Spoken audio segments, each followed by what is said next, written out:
Hi, welcome to Hadar's Book Talk for Pesach Sheini with Rachel Sharona Lewis and Sigal Samuel, both of whom are new authors, or in Sigal's case, repeating authors of these excellent books.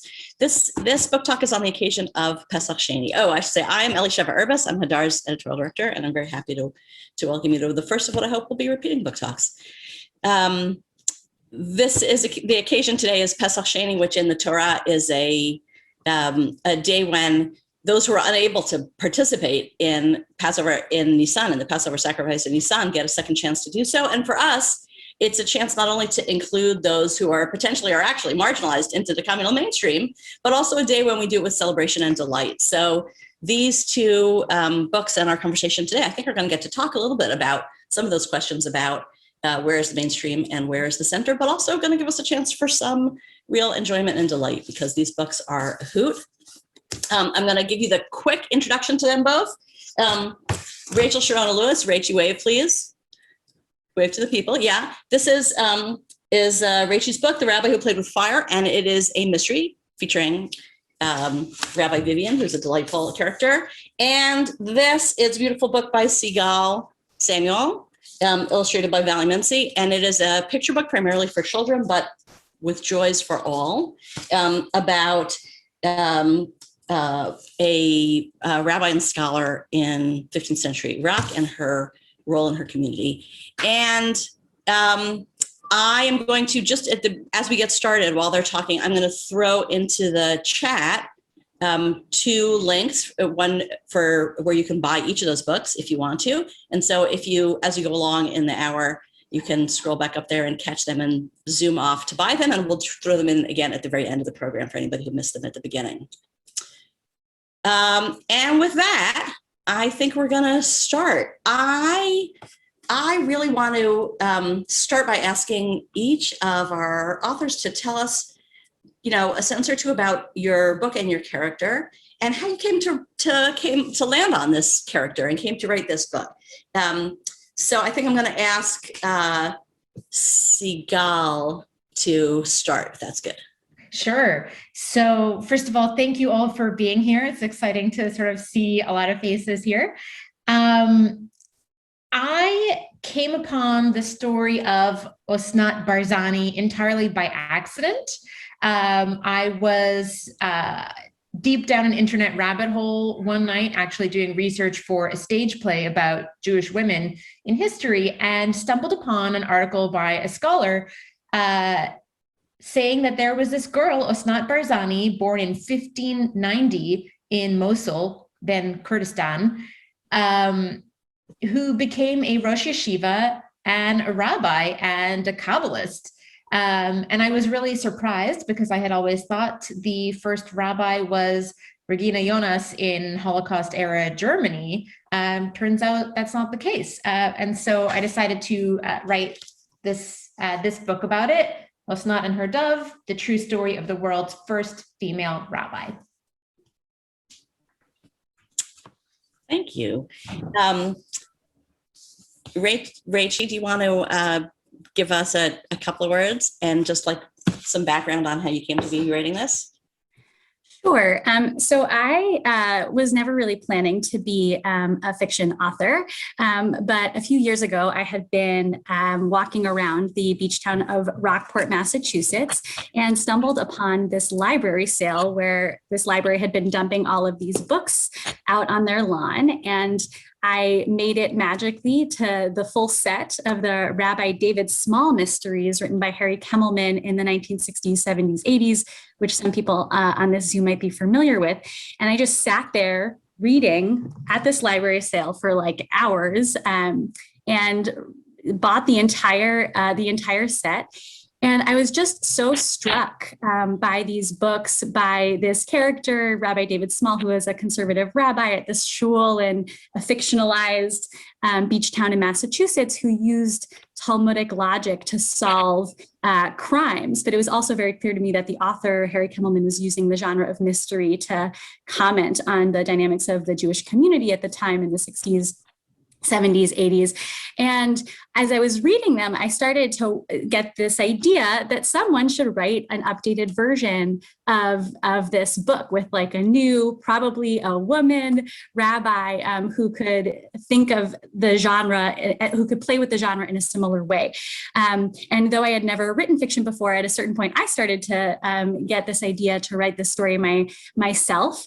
And it had been a time in my own life when I was really in need of some imagination, some practice of imagination. It was during a very hard political moment. I had been working mostly with immigrants in detention in ICE jail, and I just was excited about the prospect of like getting to play with characters and getting to sort of create my own world that would also provide some kind of commentary on the Jewish community. I work with synagogues in Boston as an organizer, and so felt like there were things I could work through on my own using the genre of mystery. And so lo and behold, I just started writing a mystery novel, and here we are. And I think for people who are familiar with the Rabbi David Small mysteries that Harry Kemmelman wrote, I think there's a lot of echoes of what that set of books was trying to do, both within the way that the story is written and also within the character of Vivian Green.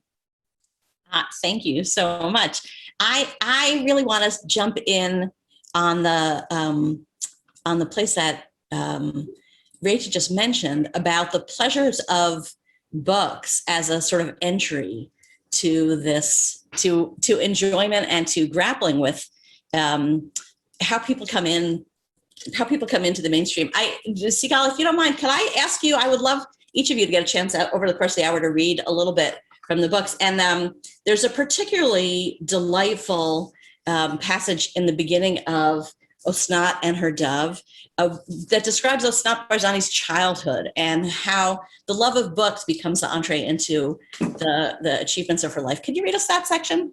Yeah, I'll read just for 1 minute. And when don't worry, since this is a show pages, I will show you the beautiful illustrations, which were not drawn by me, once I've read each page. So actually, I'll show you this right before I read it.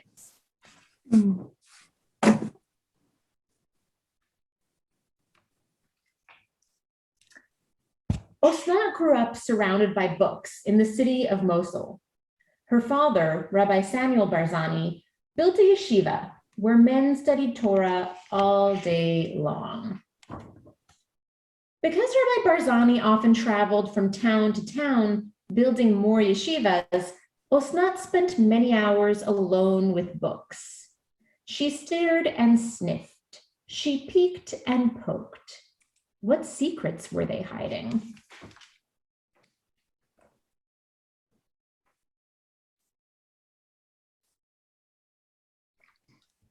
Show me how to read, she begged her father one day. Rabbi Barzani said, girls spend their time on chores. Reading is for boys. But Osnat replied, you don't have any boys. And if your daughter wants to learn, why not teach her? And so he did. Osnat loved the shapes of the Hebrew letters. One looked like a mysterious animal and another a creeping vine. She also loved the answers that the Torah's words provided. Each gave rise to 7 new questions in her mind. And this is my favorite illustration in the book, where you see young Osnat getting acquainted with all the letters of the Hebrew alphabet and imagining each one as a different animal or plant. So shout out to the illustrator, Valerie Mincy, on that. I'll stop there.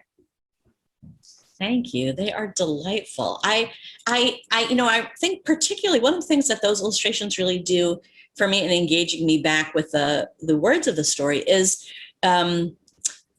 they really highlight how much this is a story both about Osnat's inner life as starting as a child and later on, and what happens to her personally, and also what's happening in the world, that we start with Mosul and the street, and then from there we go into the library, and from there we go into imagination. And that movement back and forth along the spectrum of experience in the world, and also how we see ourselves and how we understand ourselves is right at the at the corner of Osnat's experience. Can I ask you to talk about that? And then maybe Rachel will talk about that a little bit, because I think for Rabbi Vivian Green in that, in your mystery, that's also actually a pretty important dynamic as she moves back and forth. Sigal, you want to talk about it first a little?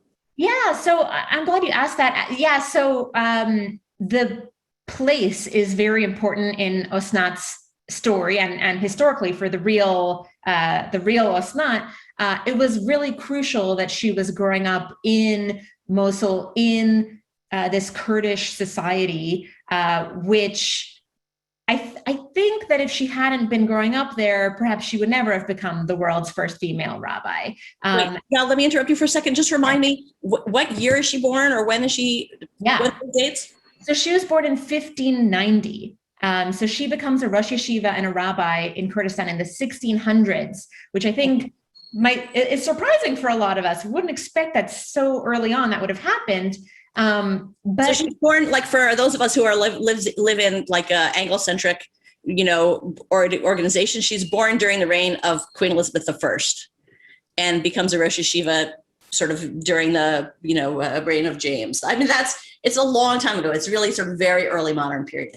Thank you. Great. Yes. Yeah, and I think that growing up in this like Kurdish context is a big part of why that was able to happen, because Kurdish society, not only among Kurdish Jews, but for Christians, Yazidis, others, this was a society that did make space for extraordinarily talented women to rise to high status positions, whether that's as chiefs of their tribes or fighters or philosophers or poets or rabbis in this case. So I really wanted to show that Kurdish context and the sort of Mizrahi context that she was growing up in, because I think those spaces were formative in making an Osnat Barzani possible. Thank you. And Rachel, if you want to talk, I feel like your mystery grows in some ways out of your location organizing and in and out of the Jewish world and in and out of those historical books. Can talk to us a little bit about Rabbi Vivian Green and her location in the sort of liberal Jewish world of New England in the, now, in the today.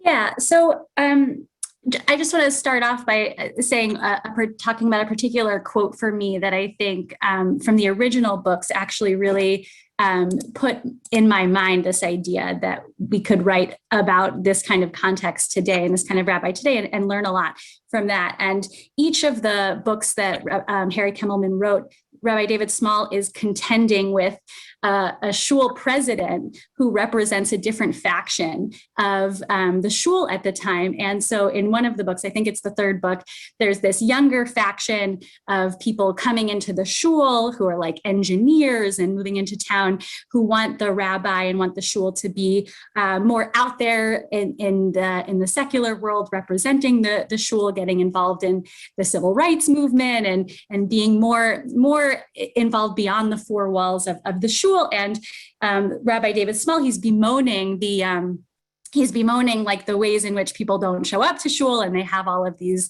demands. And at some point, the president at the time, who represents that other faction, he says, Rabbi, people don't go to shul to daven. They go to shul to be somebody.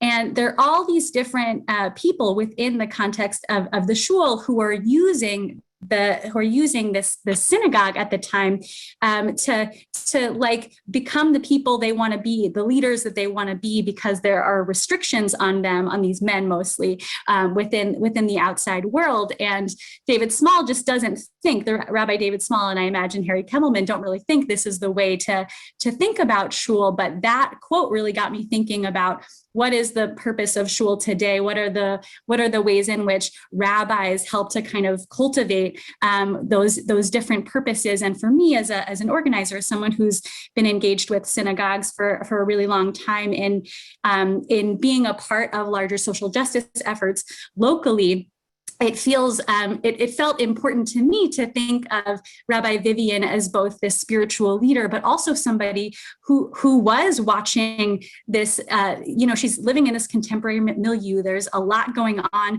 around her. There's an uptick in anti-Semitic violence. There's also an uptick in highlighting for a larger audience police brutality against Black folks. And there's an intersection in the book of those things based on different people in the community. And it felt to me like this genre and this sort of foundation that Harry Kemmelman laid made it possible to use mystery to really explore the ways in which those things are entangled. And Rabbi Vivian is also somebody who is trying to engage not just like these particular dynamics that are sort of like hot at the time, but she also really sees the shul and her role as being situated within the broader context of her city. This takes place in Providence. There's a mayor's race going on throughout the course of the book. Providence, Rhode Island, right? Providence, Rhode Island. Yeah. There's also a piece of land that the shul, Beth Abraham, owns, and there are different visions of what people in the community want to do with that land in the context of a rapidly gentrifying city. And there are all these different pieces. There's the relationship with the police that sort of is something that different people in the shul community will relate to differently. And so it felt to me like exploring all of these goings on and being sort of like focused within the context of the shul, it made it like a really good opportunity to really see those connections and the different dynamics in the Jewish community, not just inside the shul, but really the ways in which those played out with other institutions in the city. Yeah, and I think that in that way, it's kind of very parallel to some of what Sigal is talking about, that the dynamics that bring Osnat Barzani into prominence are partly the dynamics of, Kurdistan in her time, and the dynamics that bring Rabbi Vivian into that kind of interaction with the social situation of Providence come from the social situation of Providence, that you're wherever you are working, that's the place you live. In a second, I'm going to ask Rachel to read a little bit for this, but before I do, I want to just tell people that at the end, we're going to try to keep a little bit of time for questions. And the way we're going to take them is if while people are talking, you put questions in the chat, Leah, who is our intrepid tech support, is going to pull those out for me, and I'll be able to see them at the end and see your questions. I'll get them aggregated, and we'll try to answer at least a few of them at the end. So if you have them as you go along, as you're listening to them talk, please feel free to throw them into the chat, and Leah will pick them up for me. Thank you, Leah. Rachel, I want to take you back for a minute though to the personal life of both of these rabbis, right? Of Osnat Barzani and of Vivian Green. And I think that by the same token that, you can't read about these people, or you can't read about these settings, without their background and their location. What makes them engaging in both cases is that we do feel attached to the individual in the same way that we do get to see Osnat, climb that. I love the picture of her climbing through 10 million little tiny bookcases. I think that for Vivian Green here, the sort of the big part of that story is living your life as a single queer person in the pulpit, which is not an easy thing to do. I mean, it's not easy to be a single person in the pulpit anyway, and it's not easy to be in the pulpit anyway, but like all those layers are really adding to the complications for her of doing her job as a junior professional in a world with a lot of demand. And I wonder, seems like a good moment when maybe I could ask you to read a little passage about, this is a passage that describes Rabbi Vivian's conversation with her peers, because she's not the only young woman clergy member in Providence. And so she's not alone in how she needs to think about the world. And this is a little passage that really gives you a little window into the experience of that from the point of view of the individual trying to have that life. Thank you. Yeah. So we're picking this up midway through a brunch that Vivian is having with her two friends who are local ministers.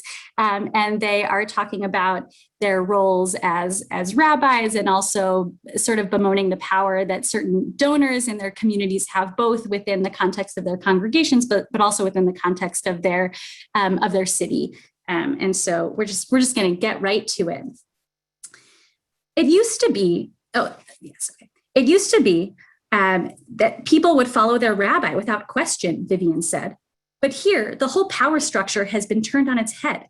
Rabbis, reverends or not, we're just more pawns beholden to the rich guys like everyone else.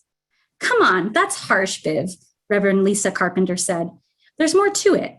Yesterday, we welcomed a newborn into our community. The parents had been trying for years and had given up, and then finally it happened, and the community surrounded them with so much support. People crave connection and celebration, and man, can't we ever just talk about what normal women talk about, Reverend Heather Wu asked. I'm moving on. Viv, have you gone on any good dates lately? Vivian cut a slice of pancake and chewed slowly. Are you ever going to get back to me about my friend Liz? Lisa said, filling in the space. Vivian was not. Come on, she's funny. She's a PhD student in biology, a good dancer. Just go for it. Thanks, Lisa, Vivian said. We've gone over this. She sounds great, but people don't get it when I tell them I'm a rabbi. They don't think I'm a normal person. How did Liz take it when you broke the news? I said, she's a rabbi, but she's awesome. But you're a freaking minister and even you have to make disclaimers for me? Maybe you should just date other queer rabbis, Heather said, sipping her drink. Been there, done that. It's not happening again, Vivian said. A story for another time. So what's your plan then, Lisa asked. I don't know. I go on Jewish meditation retreats. I'm hoping that yields some success. Heather slammed her fork down on the table. That is not a plan. Trust me, Jewish meditation retreats, heck, regular meditation retreats are bursting at the seams with queer Jewish women, or at least Jewish women who could be queer under the right conditions. Come on, why not just go on a date with my friend, Lisa implored. I'll think about it. Vivian shifted gears, but let's just close the loop on the mayor's race. Smooth pivot, Lisa said. Providence is gentrifying so rapidly, and we're all a part of that. What if we made it clear that we in our faith communities cared about things like building more affordable housing? It sounds like you're gearing up to run for mayor, Lisa joked. I'm with you, Viv, Heather said. We say we care about immigrants, but we aren't doing much while families are being separated and kids are getting caged. We couldn't even promote a rally as a congregation protesting that a few years back because it was too political. I wonder who is behind that, Vivian said. Heather scowled. Barry Brook, our biggest donor. Vivian chuckled, raising her empty mimosa glass. And our senior clergy and out-of-touch board presidents wonder why young people don't come to our congregations.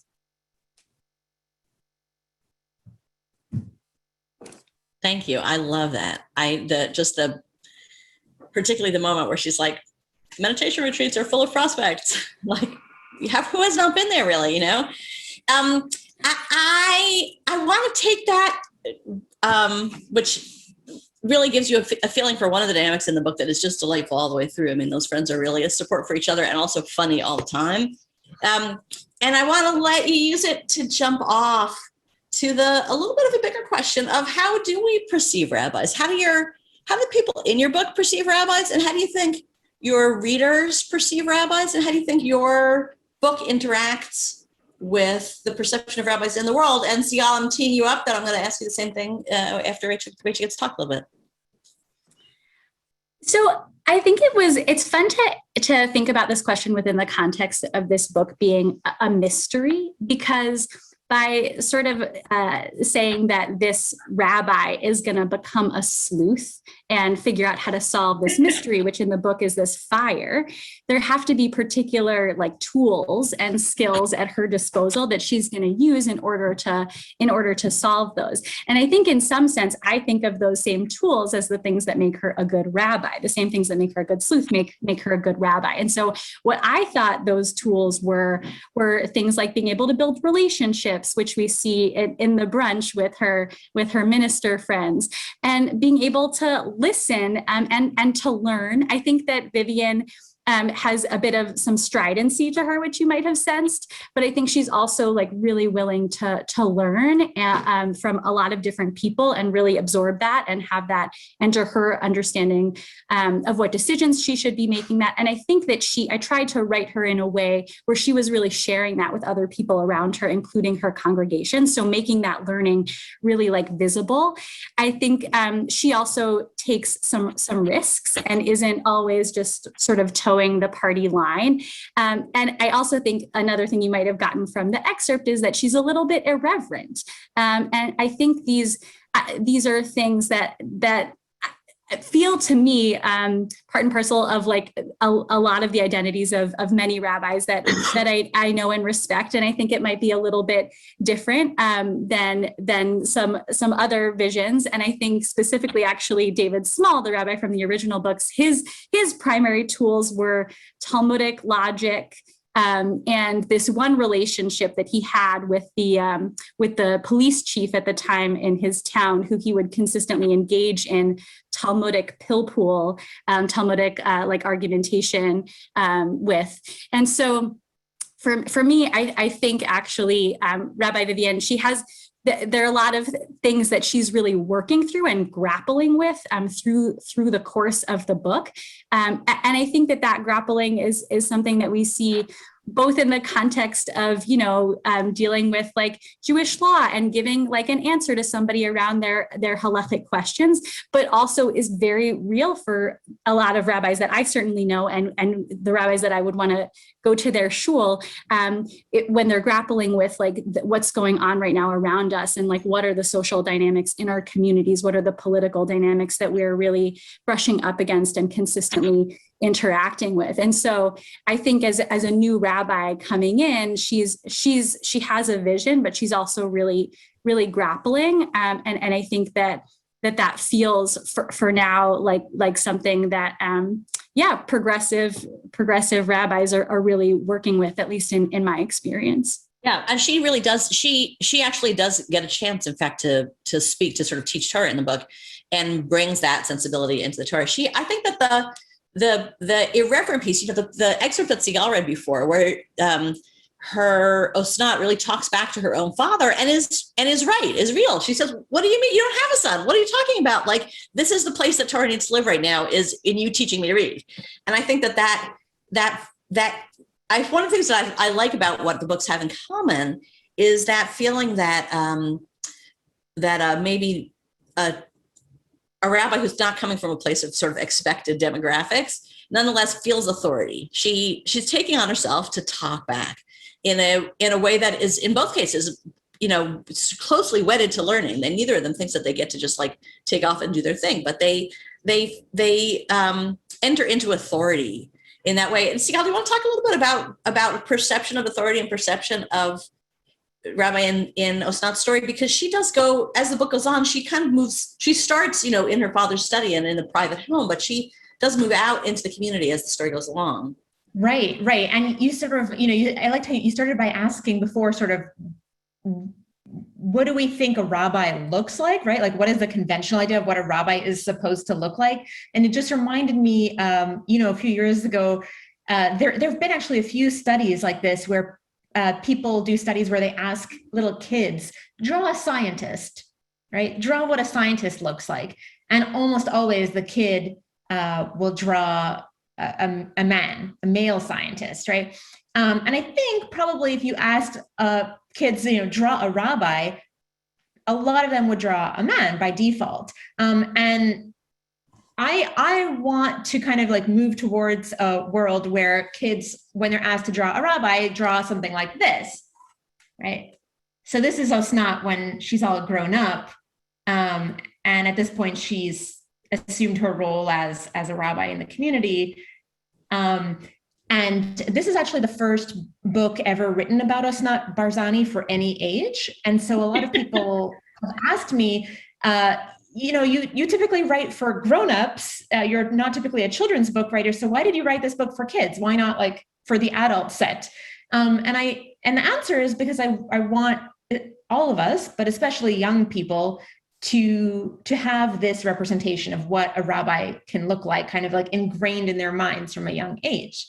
But the other piece that I want to mention about this is that some people pushed back on me in the first, when I was sort of workshopping a first draft of this book, because as you mentioned, Elisheva, so like the first part, the first act, if you will, of the book is when Osnat is a little girl, she's young, she's learning from her dad.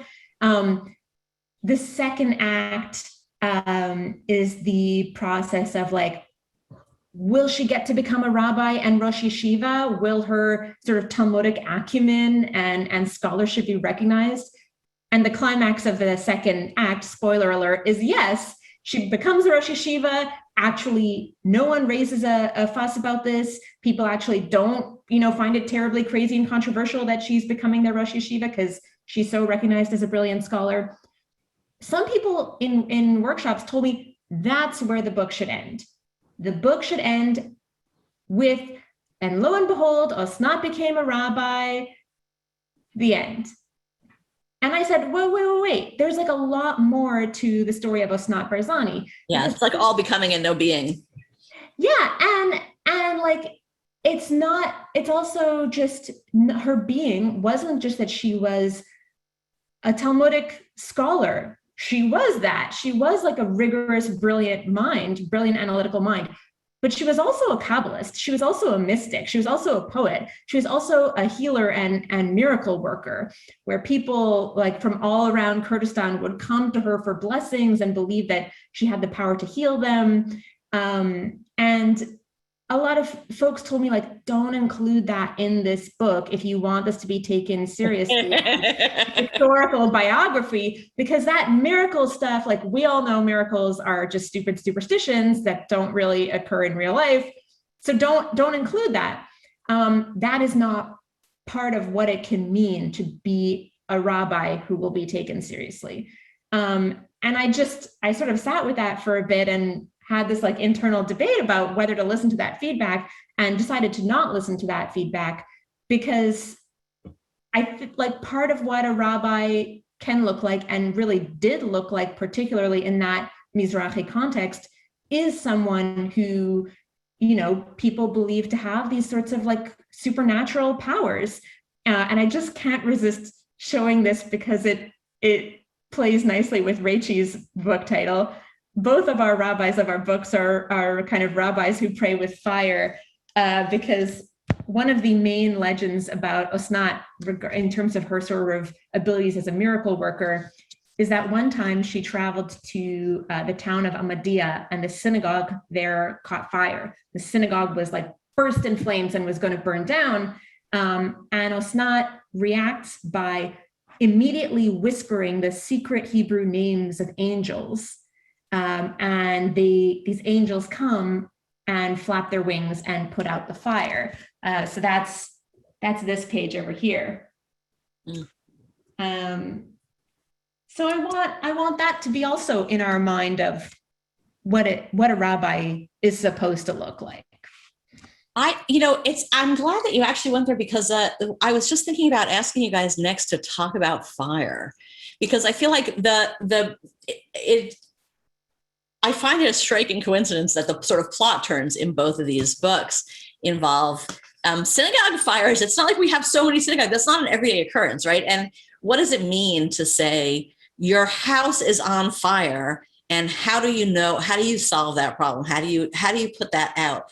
I think that as you're saying, for Ta'anit Barzani, the Ta'anit Barzani, the how you put that out is through stature, through personal stature. And, she has the personal capability to call on angels who literally come down and flap the fire out. And I think that in Rachel's story, the fire in some ways stands in the position in which the most conventional kind of mystery is a murder mystery, right?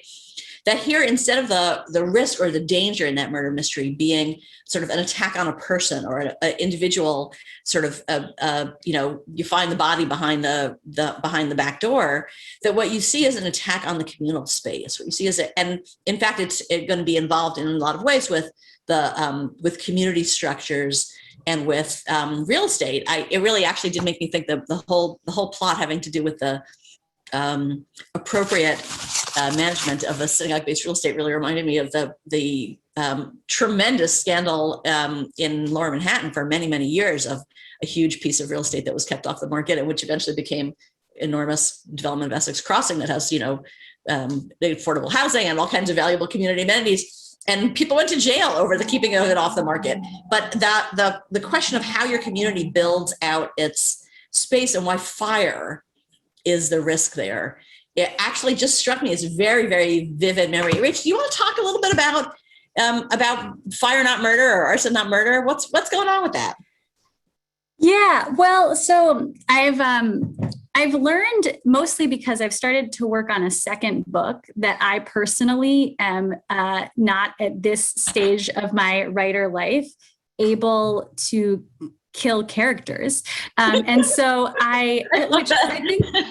which I think might be disappointing as writing mysteries. We'll see how many books can be written without that being the primary mystery. But I think for me, especially because I wanted the tone of this book to be like humorous at times and light at times and playful, sort of as we were also exploring these larger topics, I actually personally just felt like creating a murder would not allow me to do that, at least at this point in my capacity as a writer. And so, yeah, I think you really hit the nail on the head, Elisheva, that using the fire as sort of the focal point also created this opportunity to really create this assault on a community that everybody really had to engage with and feel invested in, and was going to have really different reactions to, because people are all sort of like invested in different ways in this shul, but there were so many different reactions that people had. What were people's assumptions of how this happened, of who did this, what are people's decisions around how we sort of shore up our community and protect ourselves and feel safe. And so, yeah, creating a fire within the context of community felt like a way to really explore a lot of those questions. And Sigal, I love the connection. That's really, that's beautiful. And I would also say that fire also really offered this opportunity to rebuild. Like the thing itself is not fully gone or destroyed. The life is not gone. It has sort of been, temporarily destroyed, but there is this need to really rebuild. Yeah. I think it's interesting. The opening moment there, where the first, like the flash forward moment that you start with, where they're taking literally Torah scrolls and people out, and everyone's safe, but everyone's displaced, everyone's disoriented by this fire. I think, the other thing that's sort of to talk about dogs that don't bark in books, but the thing that, in addition to no murder in this mystery, the other thing that you see in a lot of mysteries, and you just don't see here, and I'm kind of glad, is sexual violence. Right. That's the other kind of violence that disturbs a mystery, is that sort of intimate and terrifying assaults. And here, what we have instead is communal disruption.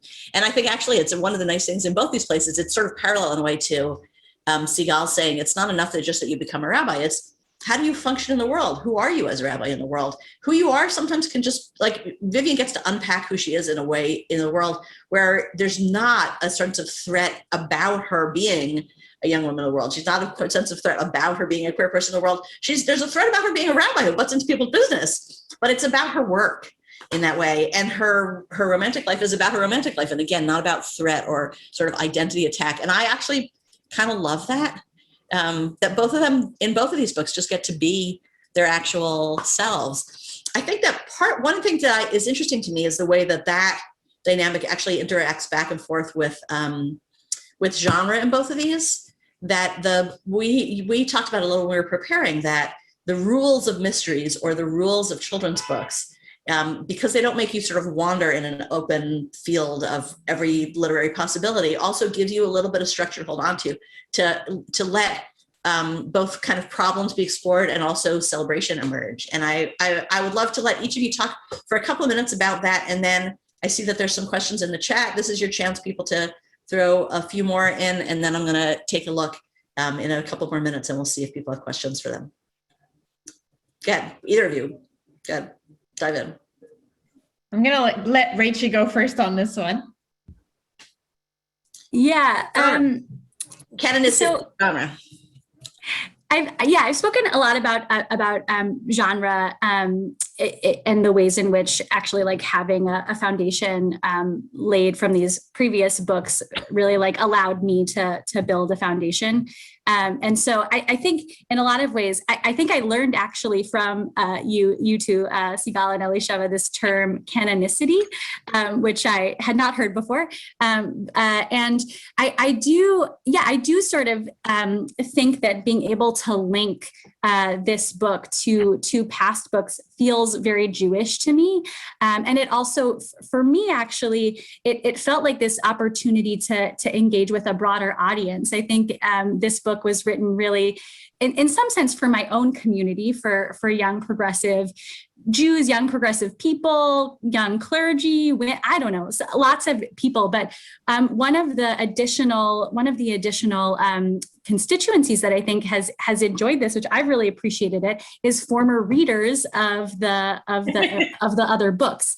And I imagine that some of the people on this call probably are far more familiar with those books than they are with this new one. And so I think having the ability to sort of harken back to older questions that were asked in the 60s and 70s, and I'm sure far before, about the role of a rabbi, the role of a shul, about the ways in which we interact with the police chief when we're trying to solve some sort of crime or mystery. All of these questions feel really relevant now, and so being able to really be in conversation with Harry Kemmelman, the author, with Rabbi David Small, has felt really powerful. But I'll also just say that I said before that I never really intended to be a fiction writer. And I think that having this practice of creating new characters, of creating a new world, of creating this community, while being very much informed by a lot of people that I know and a lot of places that I've been, meetings I've been to or heard about,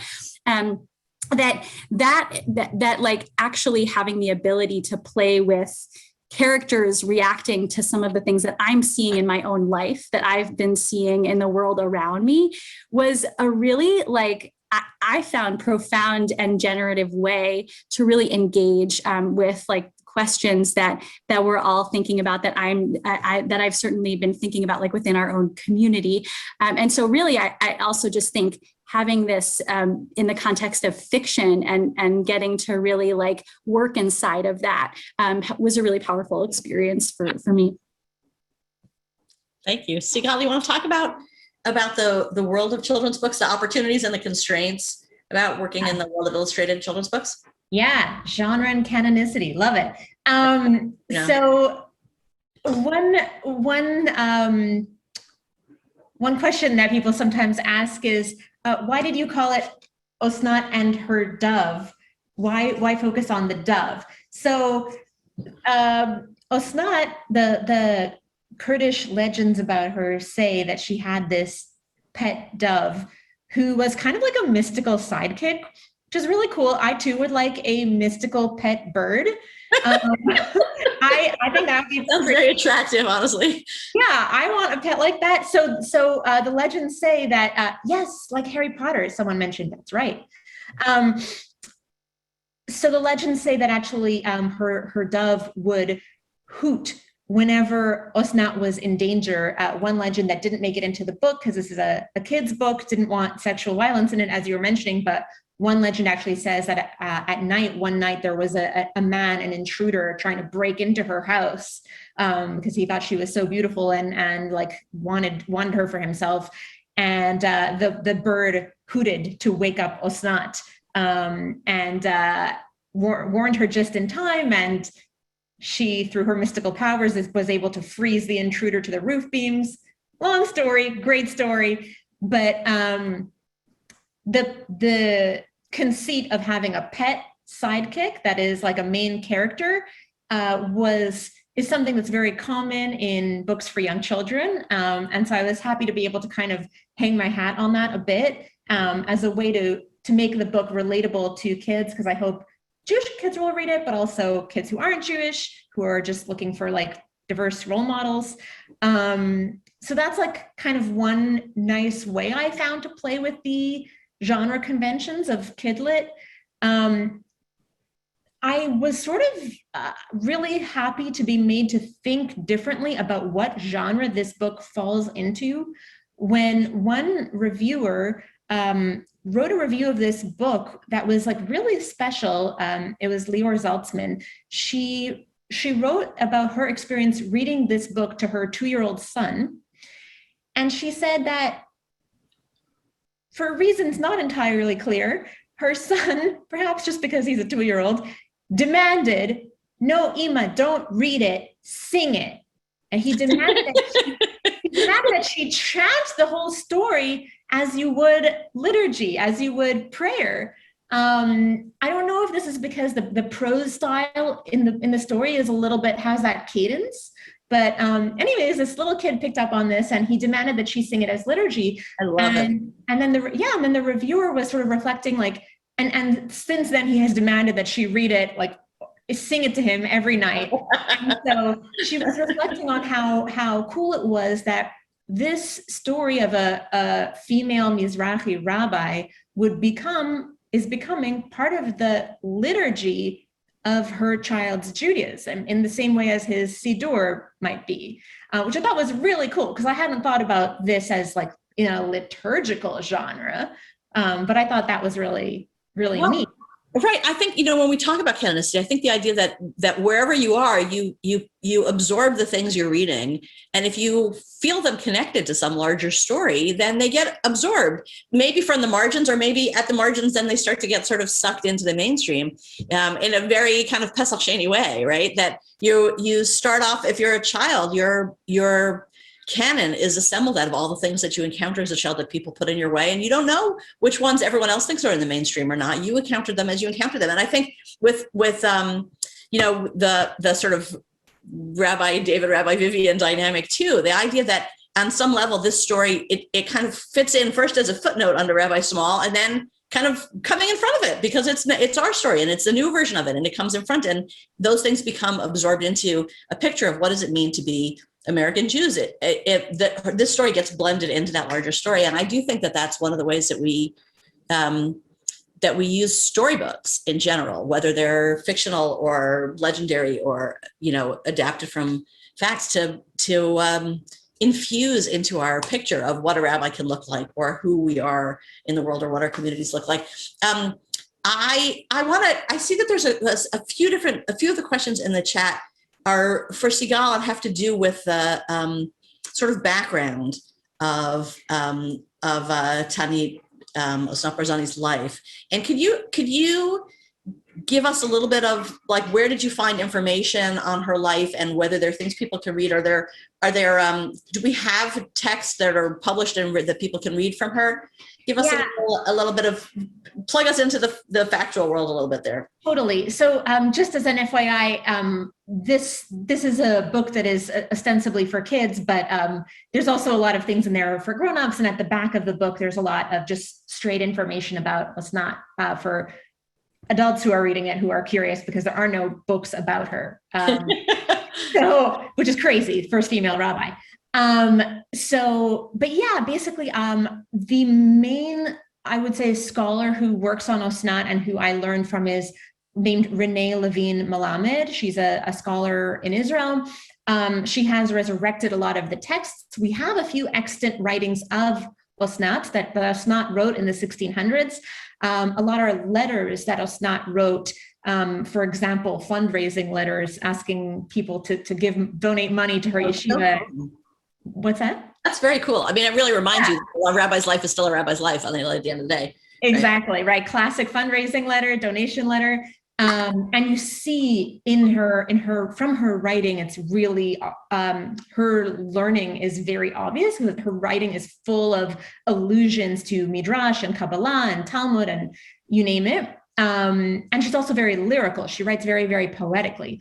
We also have letters that Osnat's contemporaries wrote to her. And you see in those letters just how revered she was.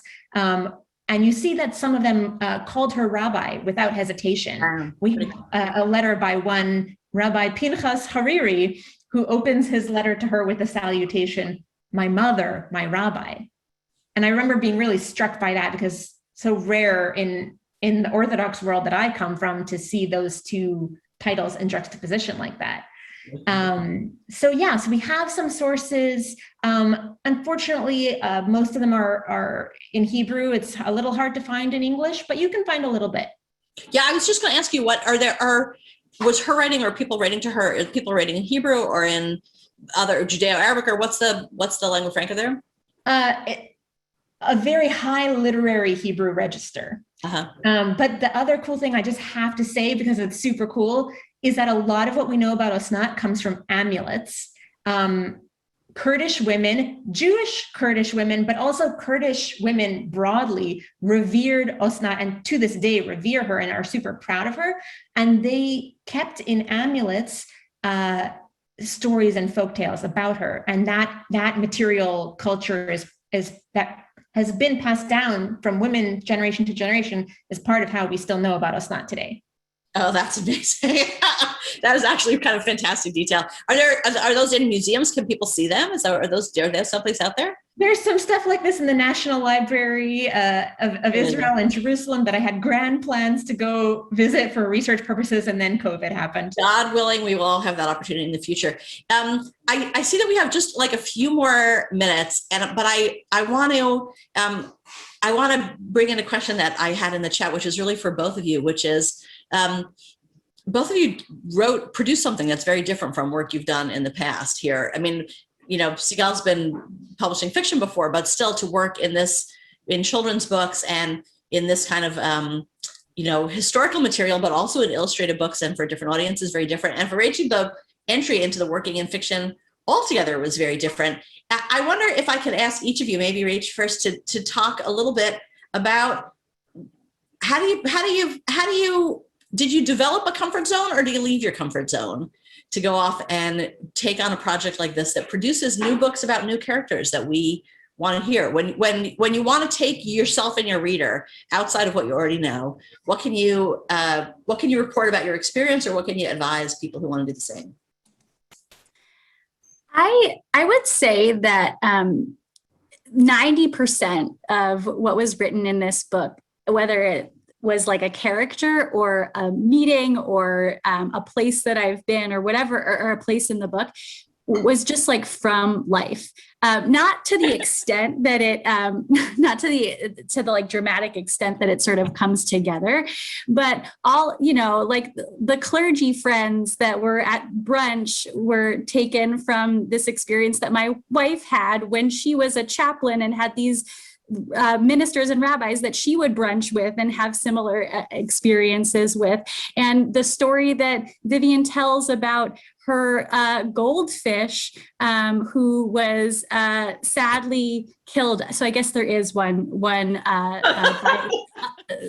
killing that happens, which is this goldfish that Vivian reports that the rabbi of her cousins told the cousins to feed matzah meal on Pesach because fish food didn't have the proper hashgacha for Pesach. And so then the fish dies. And that's the story of Vivian becoming, like very questioning of rabbinic authority in that part of her life. That happened in my family. My brother's fish we were told that that's what we should feed it on Pesach, and then the fish died.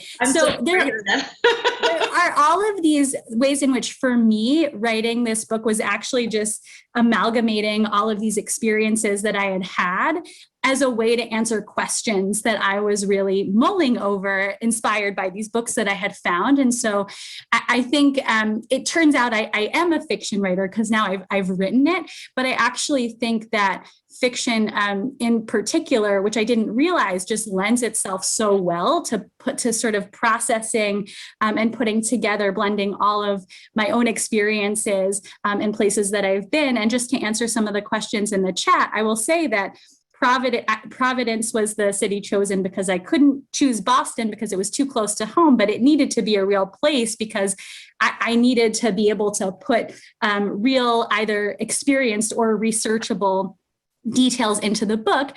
And a reason why it started with a Torah drop is because I was once present for a Torah drop, and it felt very intense when it happened. And I've always been holding on to that experience, thinking that it is sort of this ominous moment in a community, and felt like the right way to sort of invite people into this mystery in this community. So I think for me, the fiction writing was really just a way to process a lot of experiences that I have already had. The structure. So you're taking things that you actually knew in the world and sort of using the sort of fiction rules to structure them in a way that you can bring them out to other people. Yeah. Sigal, do you want to say a few words about I'll say a new genre and what you had to get your head around to do that? Yeah, I'll say a quick word about that. Two things. One, there was a couple of challenges. The main thing I wasn't sure how to deal with is my inclination is to think that kids are really damn smart and can deal with a lot more than we give them credit for. But a lot of gatekeepers, I think, in children's literature are very nervous about like freaking out the children, and we have to really like coddle and protect them a lot. This came one time when this came up was there's a part in the book where this is based on one of the legends about Osnat, that at some point a hunter came and shot her pet dove, her beloved dove.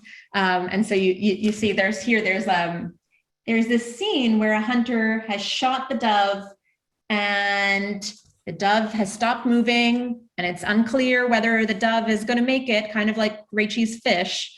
And Baruch Dayan Hadag. And there was some debate about like, should the bird die in the story? If you show the bird dying, is it problematic to then show Osnat reviving and healing the bird? This is in the legend, indeed, she has these healing powers. Is that going to give kids the wrong idea that like if someone or something dies, they can be brought to life by a human wanting to bring them to life, right? Yeah. So we got into some kind of tricky questions around that. So that was kind of developmental appropriate to listen, like how do children engage with fantasy stories and what does that mean for them, right? Right. So I won't spoiler it, but anyways, found a way to thread the needle on a couple of these different questions in the story. I also just cannot wrap up without giving a huge shout out to Rebecca Ennen, alumna who is here in the Zoom, who is the whole reason this book exists, because I was never planning to write a children's picture book. I had never done that before. That was not a genre I felt comfortable with. It was not in my life plan whatsoever. And no, this is not hyperbole. Rebecca peer pressured me into doing this because she said, like, we need more children's books about Jews of color. And I said, well, I've never written a children's book. And she said, well, get going.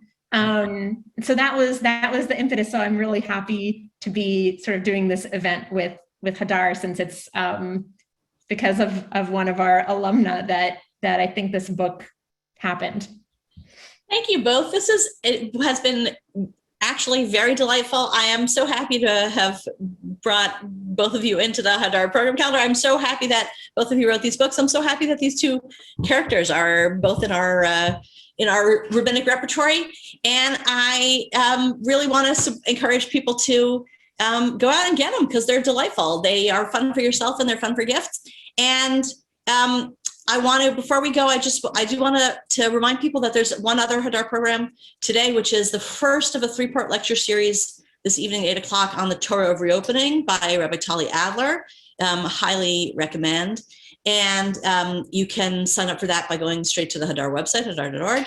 And with that, I want to thank everybody and look forward to seeing you again soon. Thanks, everybody.